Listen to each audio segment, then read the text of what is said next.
Welcome to Local Business Spotlight, everyone. I'm Troy Thompson. I'm joined with the man himself, Mr. Bruce Dodd of People's Home Equity. Welcome to the show, man. Good to see you, bro. All right, we're in a turbulent time of buying homes and selling homes, right? That's an understatement. I want to talk a little bit, when we're in these times that you've seen before, as a new home buyer, what do I need to do? Because it's a little different now, right? Yeah, it's used to be you go out and find a house, then you go make sure you can get a mortgage, and these days it just doesn't work that way.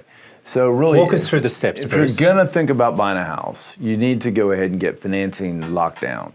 I would recommend that instead of just giving somebody a little information and they say, hey, you're pre-qualified, you go all the way through the process, get fully approved. That's what we do with our clients. Oh, that's interesting. So you're saying not only should you be getting the pre-qualification letter, you should actually be applying for as much as you can borrow. That's right. And so what we do is get folks fully approved so that way when you're making an offer on a house, I can call the agent representing the seller and say, my guy's a done deal.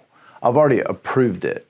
We're done. We don't need to do anything else with this client. It's a done deal. All we need to do is get a contract and we're at the closing table. An evaluation on the we'll new have to have purchase. an appraisal. Those steps are still there. We want everyone to know that you are not missing those crucial steps. Depends. For some people you are. So for some new people, builds, in some situations there can be appraisal waivers, there can be other things. Oh, it depends on your particular situation. So I would say get in touch with us. We can walk you through all that. But the way to approach this market is to be a sure thing. All right, you're telling us to be a sure thing. What do I need to bring to you to be the sure thing? Well, it depends. Apart from my personality. It depends. It depends on different folks. And so what we do is we'll get some basic information. You and I'll jump on the phone together and I'll walk you through the specific documents we need for your situation. For most people, we got to document two things, income and assets. Usually it's a couple months bank statements and a couple months pay stubs. Different folks can be a little different, but basically just need a couple pay stubs, couple W-2s, and a couple bank statements.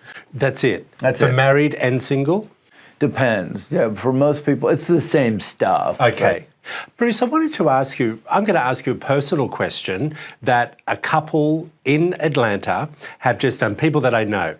They bought the house in her name and they put a smaller deposit down, knowing in a couple of years they want to buy a house in his name. Why would you do that? Well, it's all about debt to income They're ratio. married, by the way. It's all about debt to income ratio. Typically, there's a difference between ownership and who's liable for the mortgage. So on lots of couples, one of the couple will be on the mortgage and the other person's just going to be on title. So they both have ownership should the worst thing happen to one of them. However, they don't necessarily have to be on the mortgage. With new homeowners, are there any grants out there for new homeowner grants or anything like that? There can be. They can find out about? There can be, but it's all highly dependent on your particular situation. I understand. Bruce, what do you say to people out there that see what's going on in the market and think, it's just all too much. I can't do it.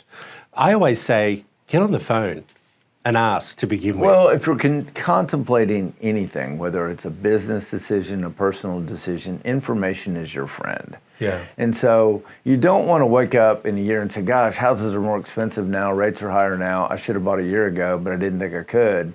You need to know that information. So information is power. It doesn't mean you have to do something, but you need to have the information. I love what you say. You make it sound so much easier than what it needs to be, right?